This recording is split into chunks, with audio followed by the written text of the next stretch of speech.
great role-playing, mastery of the rules, note-taking. Those are all useful skills for a D&D player, but not the best. In my opinion, being able to create space for others at the table is what makes a good player great. Not literal space, though that's important too. I'm talking about the ability to take a step back and not just share the spotlight with others, but actively shine it on them. It's easy to take up space in D&D, chatting with every NPC, having super long turns in combat, trying to get a say in every encounter. But when only 1 or 2 players are involved in everything, it's gonna get stale for the other people who are there to, have fun real quick.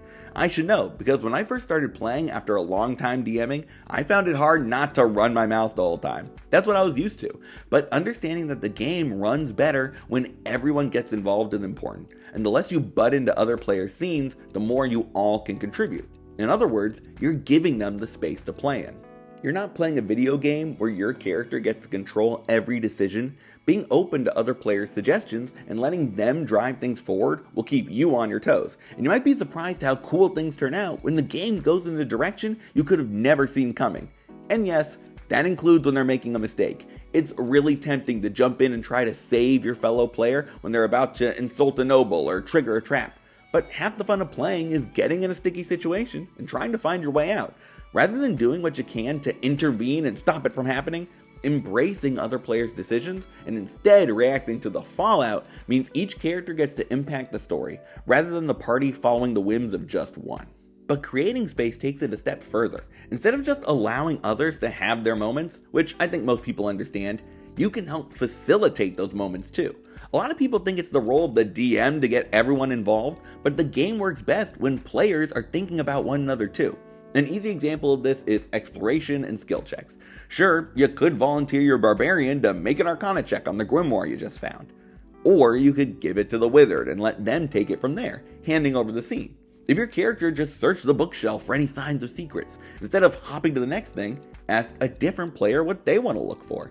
It's little, but it makes D&D a team activity, not a solo act. How about role-playing? Setting up scenarios for other players to jump into and get to act as their character can be a lot of fun. As an example, one of my players suggested having a little beach party, and that led to the group splitting up, gathering food and supplies, and eventually sitting around talking about their personal goals and obstacles.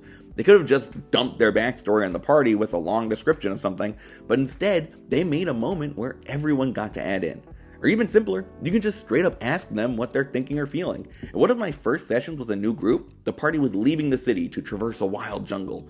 One of the players asked the rogue, who had lived in town her whole life, how she was doing in such a harsh environment. It was a small thing, but it allowed them to open up and get deeper into character. And as the DM, I loved seeing it.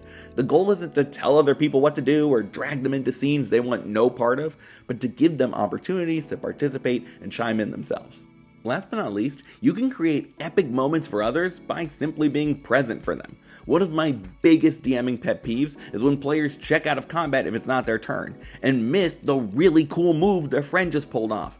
Same with their personal quests. It sucks when one character is reaching the climax of their campaign-long arc, and the others have no idea what's going on.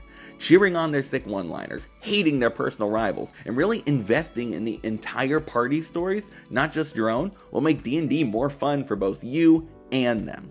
We all love getting to hog the spotlight a bit, and you should absolutely enjoy role-playing and exploring as your own character too. But if every player takes some time each session to make space for others and be more collaborative, your games will be a lot more fun and memorable for everyone. Thanks for watching. I'd love to hear ways you can prop up your fellow players in the comments. If you enjoyed the video, leaving a like is always appreciated. And if you want to see more, you should subscribe to the Bard's College. I make videos all about D&D, DMing, and everything in between, so stick around. But for now, good luck, and remember, crit your players.